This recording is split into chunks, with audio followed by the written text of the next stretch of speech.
Hello students, good morning. Class 12th।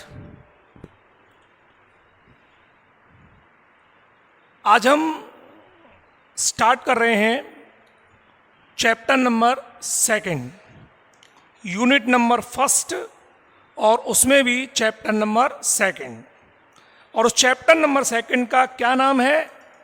नर एवं मादा युग्मकोद्भिद संरचना एवं विकास, यानी male and female gametophyte, male and female gametophyte का स्ट्रक्चर एंड डेवलपमेंट।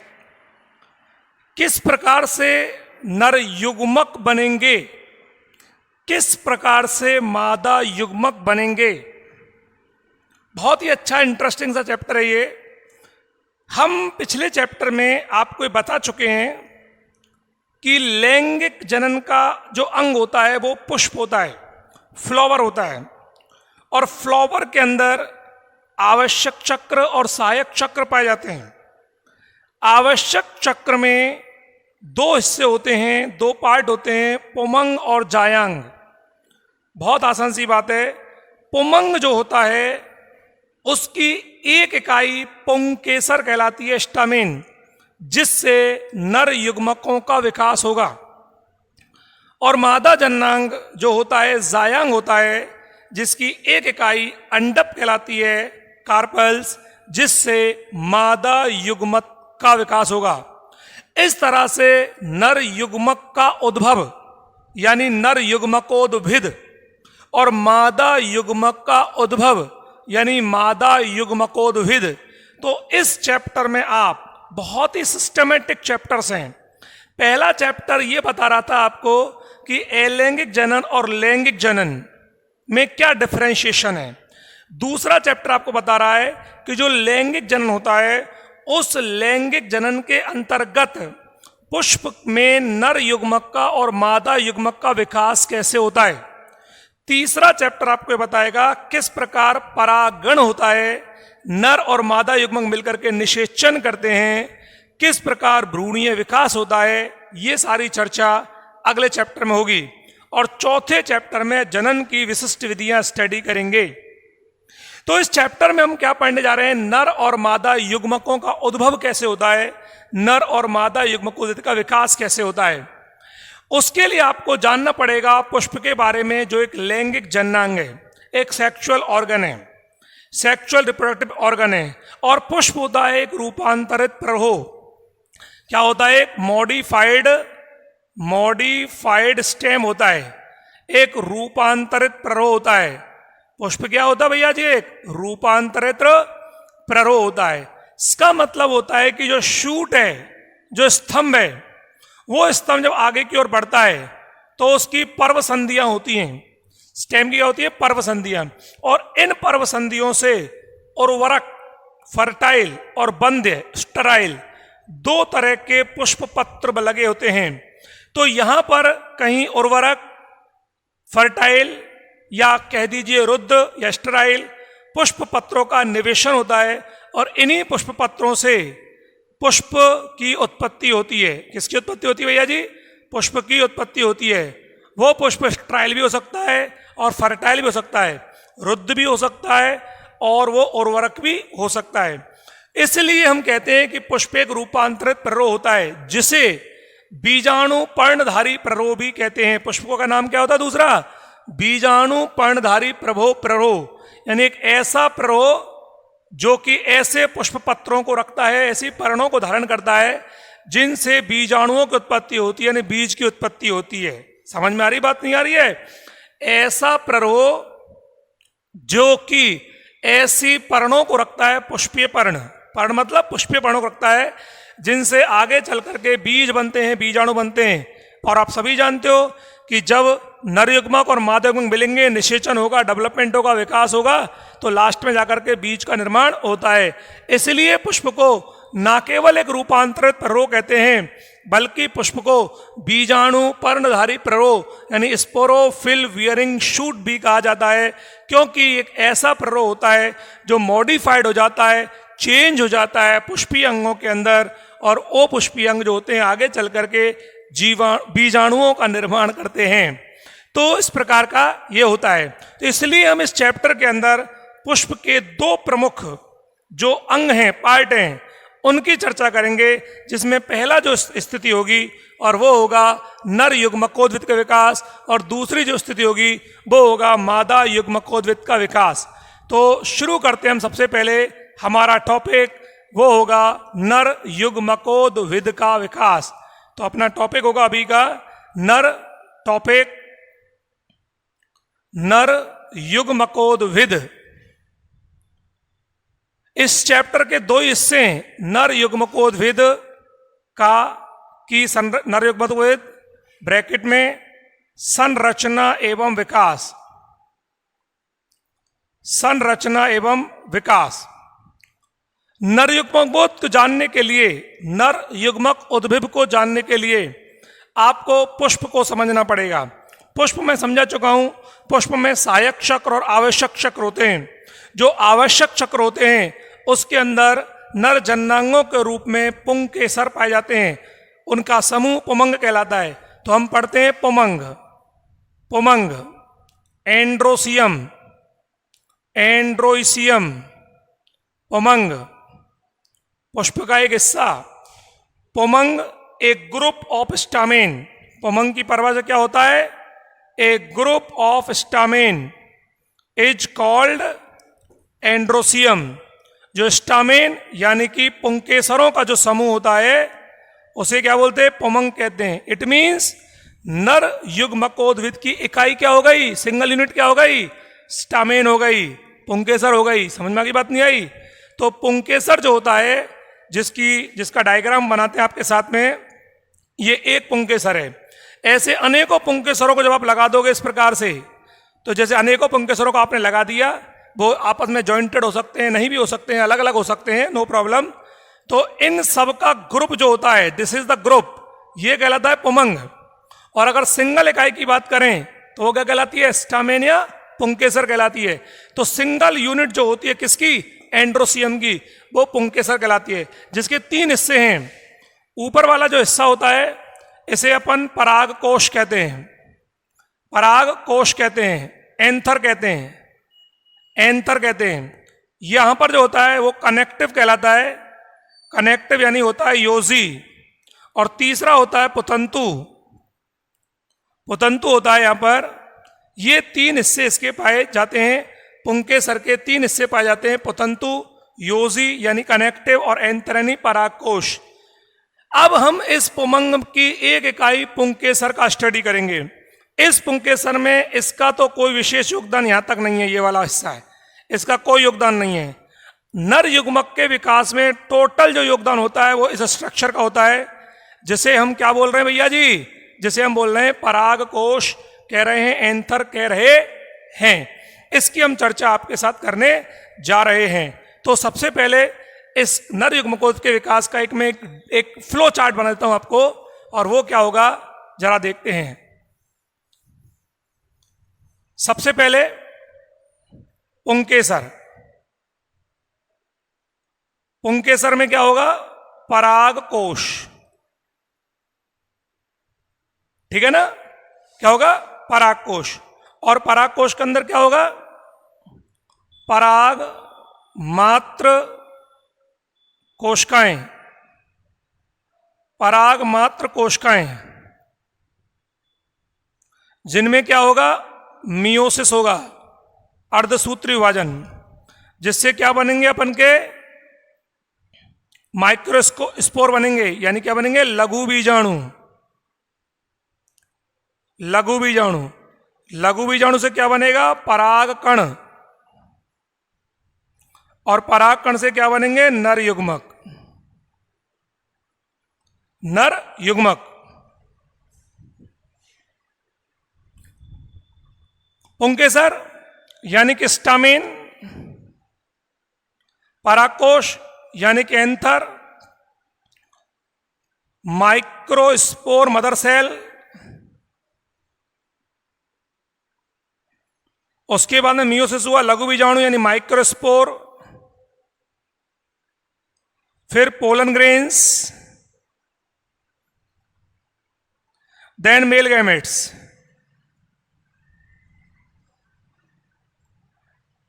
इनके बायोलॉजिकल नाम भी होते हैं माइक्रोस्पोरोफिल, स्पोरोफिल, माइक्रोस्पोरेंजियम, स्पोरेंजियम, बाकी एजेट है microspore mother cell, microspore pollen grains और मेल गैमेट्स। ये चला जा रहा है। मतलब समझने वाली बात इसमें यह है, हम लोग जो नर युग्मकोद्भिद का विकास पढ़ेंगे, नर युग्मकोद्भिद मेल गैमेट का जो डेवलपमेंट पढ़ेंगे, तो संरचना की बात करेंगे और विकास की, तो ये पूरा विकास का क्रम है। सबसे पहले पुंकेसर बनाया था भी आपको मैंने, पुंकेसर इधर देखो, ये रहा पुंकेसर। पुंकेसर में से ये स्ट्रक्चर क्या बोला मैंने आपके साथ में, बोलिए, ये स्ट्रक्चर मैंने क्या बोल दिया आपके साथ, ये स्ट्रक्चर, ये मैंने बोल दिया पराग कोश। पराग कोश के अंदर क्या मौजूद होंगी, पराग मात्र कोशिकाएं, ये रही पराग मात्र कोशिकाएं, ये रही। इनसे क्या बनेंगे, लघु बीजाणु, टेट्रेट में होते हैं चतुष्क, क्या बनेंगे, लघु बीजाणु। और लघु बीजाणु से क्या बनेगा, पराग कण बनेगा, और पराग कण से क्या बनेंगे, दो नरयुग्मक बनेंगे। इस तरह से बनेंगे। क्लियर। तो पुंकेसर होगा, पुंकेसर के अंदर पराग कोश होगा, पराग कोश की बात भी करेंगे अभी आपसे। पराग कोश के अंदर पराग मात्र कोशिकाएं होंगी जो द्विगुणित होंगी, 2n होंगी। इनमें मियोसिस होगा, और मियोसिस से 4 क्या बन गई, अगुणित, क्या बन गई, माइक्रोस्पोर बन गए, लघु बीजाणु। ये लघु बीजाणु आपस में चिपके हुए हैं, आपस में लघु बीजाणु चिपके हुए कैलोज नाम के पदार्थ के द्वारा, पॉलीसेकेराइड है। बाद में ये गल जाएगा, घुल जाएगा, और परागकण विमुक्त हो जाएंगे, परागकण विमुक्त हो जाएंगे। और प्रत्येक परागकण से आगे चल करके फिर माइटोसिस होगा, इसके अंदर समसूत्री विभाजन होगा, और 2 नरयुग्मक या मेल गैमेट्स बन जाएंगे। ये मैंने आपको एक फ्लो चार्ट बताया है। क्या बताया आपको मैंने, एक फ्लो चार्ट के बारे में आपको जनरल सा स्टडी करवाया है। तो एक फ्लो चार्ट क्या कहता है आपको, कि नर युग्मकोद्भिद के विकास में हमें किसका स्टडी करना है, सबसे पहले पुंकेसर, जो अभी अभी मैं करवा चुका हूं। एक पुंकेसर के 3 भाग, कौन कौन से, परागकोश, पुतंतु और योजी। अब हमें असली बात करनी हमारी परागकोश के बारे में, एंथर के बारे में।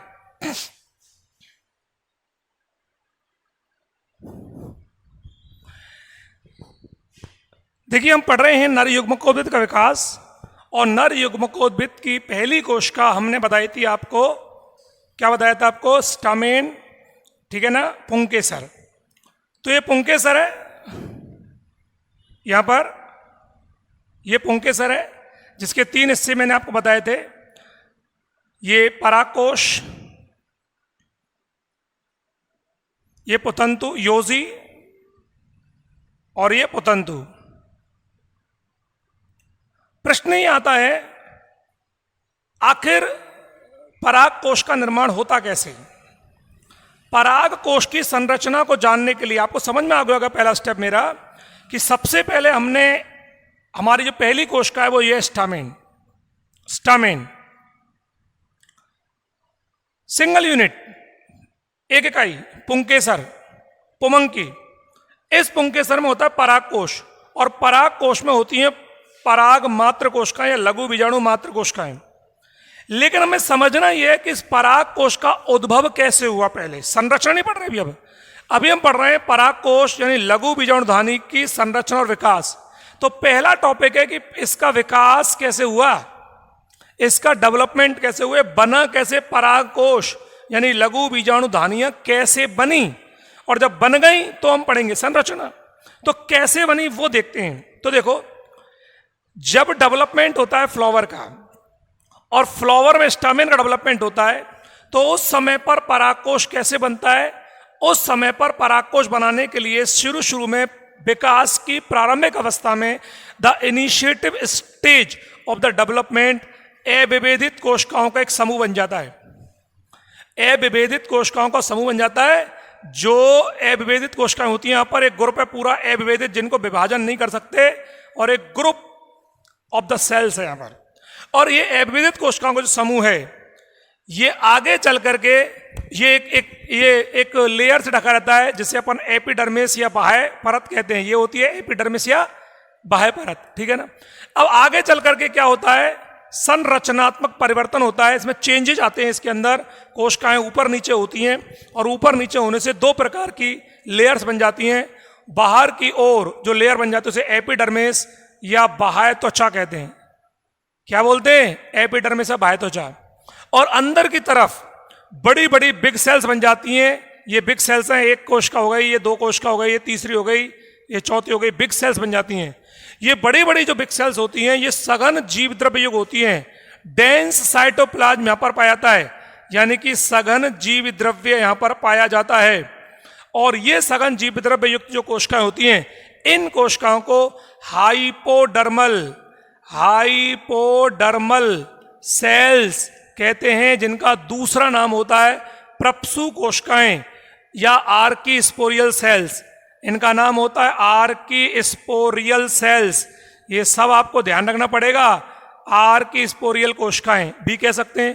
प्रप्सु कोशिकाएं, जैसे प्रसूता स्त्री होती है ना, जो बच्चे को जन्म देती है, इसी प्रकार ये भी जन्म देंगी कुछ कोशिकाओं को।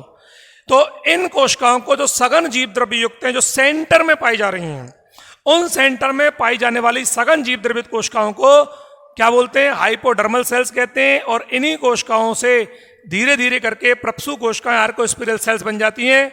और फिर क्या होता है जरा देखते हैं। अब इन कोशिकाओं में, किन कोशिकाओं में, प्रप्सु कोशिकाओं में, आर्कीस्पोरियल सेल्स के अंदर या हाइपोडर्मल सेल्स के अंदर या सेंटर वाली कोशिकाओं के अंदर विभाजन होता है। और विभाजन के बाद दो प्रकार की भित्तियां बन जाती हैं। आउटसाइड के अंदर बनती हैं प्राथमिक भित्ति कोशिकाएं, प्राइमरी पैराइटल सेल्स, प्राथमिक भित्ति कोशिकाएं बनाती हैं ये। और अंदर की तरफ जो कोशिका बन जाती हैं उन्हें बोलते हैं, देखो ये लेयर, देखो ये वाली, ये लेयर तो ये वाली हो गई, ये हो गई, देखो ये वाली, ये तो हो गई एपिडर्मिस, ठीक है ना। अब अंदर क्या हुआ, इन कोशिकाओं ने दो लेयर्स बनाई। दो लेयर में बाहर की लेयर को क्या नाम दे दिया गया, इसको, ये वाली लेयर देखो इधर, इसको नाम दे दिया गया है प्राथमिक भित्ति कोशिका, यानी प्राइमरी पैराइटल सेल्स, ठीक है ना। और अंदर वाली कोशिकाएं जो होती हैं ये कहलाती है प्राथमिक बीजाणु जन कोशिकाएं, यानी प्राइमरी स्पोरोजिनस सेल्स। अब इन दोनों कोशिकाओं ने क्या किया, प्राथमिक भित्ति कोशिका ने तो बना ली लेयर्स, परतें। पराग कोश की 4 परतें होती हैं, 3 परतें होती हैं, उन 3 परतों का निर्माण कर दिया। समझ में, सॉरी 4 परतें होती हैं, चारों का निर्माण कर दिया। पराग कोश की 4 परतें होती हैं, चारों का निर्माण कर दिया।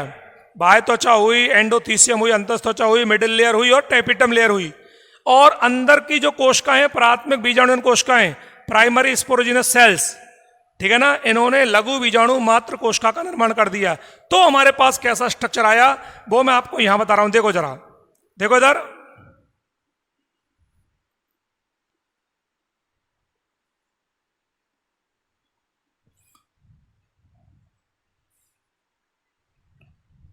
स्ट्रक्चर आराम से समझना है इसको, कोई जल्दीबाजी नहीं अपने पास में। हम लोग पढ़ रहे हैं नर युग्मकोद्भिद का विकास। नर युग्मकोद्भिद की प्रथम कोशिका का नाम है पुंकेसर। ये रहा, बिल्कुल सिंपल। पुंकेसर में होता है परागकोश, मेन परागकोश की संरचना यहां पढ़ेंगे, लेकिन उससे पहले हम परागकोश का विकास पढ़ रहे हैं।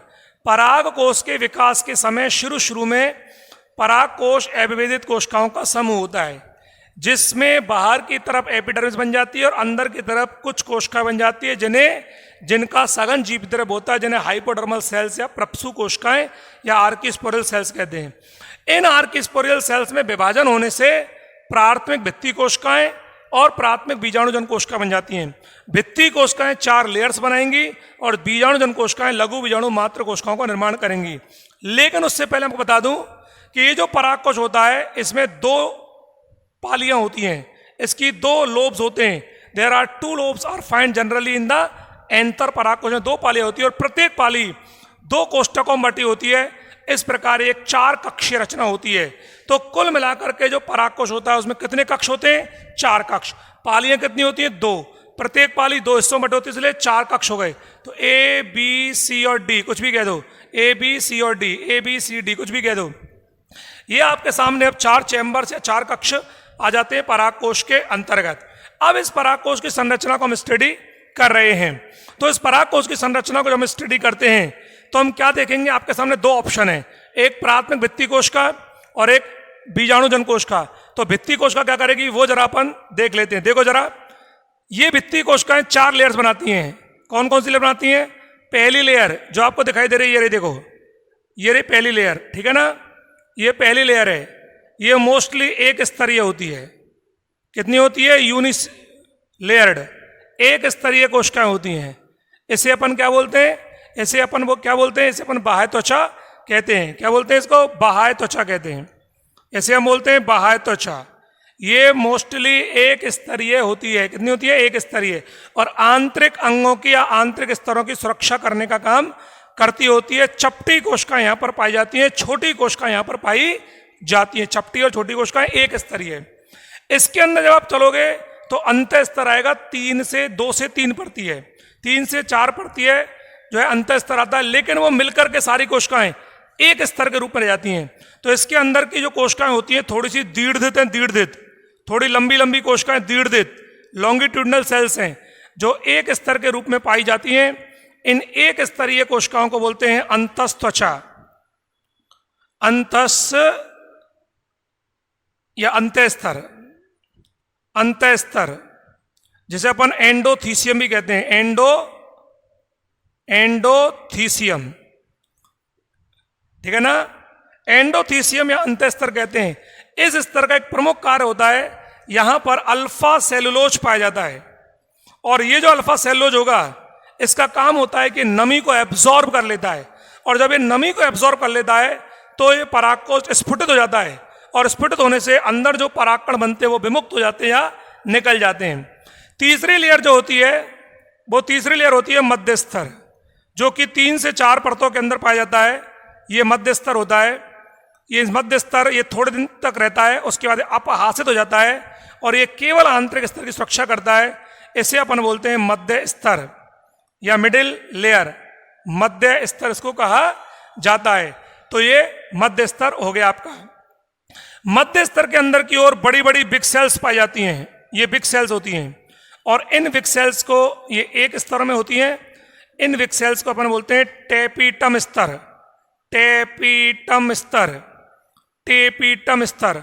और सबसे इंपॉर्टेंट ये स्तर होता है टेपिटम स्तर, क्योंकि इसके अंदर और इसके अंदर मौजूद होती हैं, मैंने क्या बोला अभी आपको, इस प्रकार की कोशिकाएं जिन्हें हम लघु बीजाणु मात्र कोशिकाएं कहते हैं। क्या बोलते हैं? ये रही लघु बीजाणु मात्र कोशिकाएं। तो इनको कह दिया गया है ये रही लघु बीजाणु मात्र कोशिकाएं। तो देखो क्या हुआ, प्राथमिक भित्ति कोशिका से पैराइटल से 4 लेयर्स बन गई।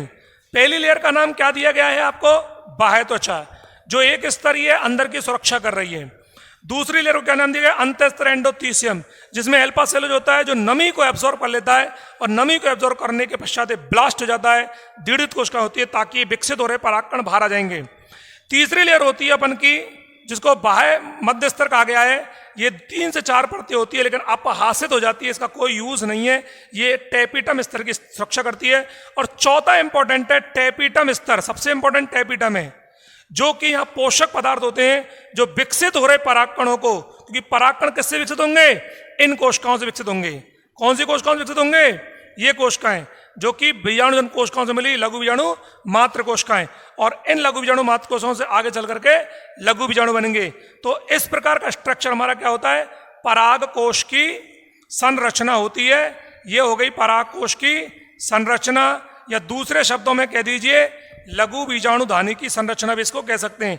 ऐसे ही आपको इधर बनाना है, ठीक है ना, ऐसे इधर बनाना है, लेकिन पूरा बनाने की जरूरत नहीं है, केवल अपन इस चित्र से भी काम चला सकते हैं। तो मतलब ये हुआ कि अविभेदित कोशिकाएं, उनसे एपिडर्मिस बनी, आर्किस्पोरल सेल्स उनसे 2 बनी, भित्ति कोशिका और बीजाणु कोशिका। भित्ति कोशिकाओं से 4 परतें बनी, 4 परतें 1, 2, 3 और 4 टेपिटम, 4 परतें बनी, और अंदर की तरफ बीजाणु कोशिका से लघु बीजाणु मात्र कोशिका बनी।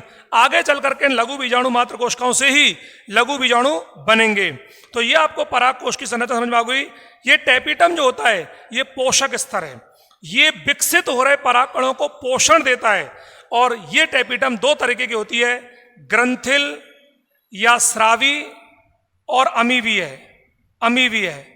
और हमारे मोस्टली प्लांट के अंदर ग्रंथिल या स्रावी पाई जाती है, जिनसे रिस रिस करके पोषक पदार्थ निकलते हैं और विकसित हो रहे पराग कणों को पोषण देने का काम करते हैं। समझ में आ गई? ये इसकी कहानी आपको समझाई, आपको पराग कोश के बारे में। कल एक बार फिर से आपको रिवाइज करा देंगे, आपको समझ में आ गया होगा। थैंक यू, धन्यवाद।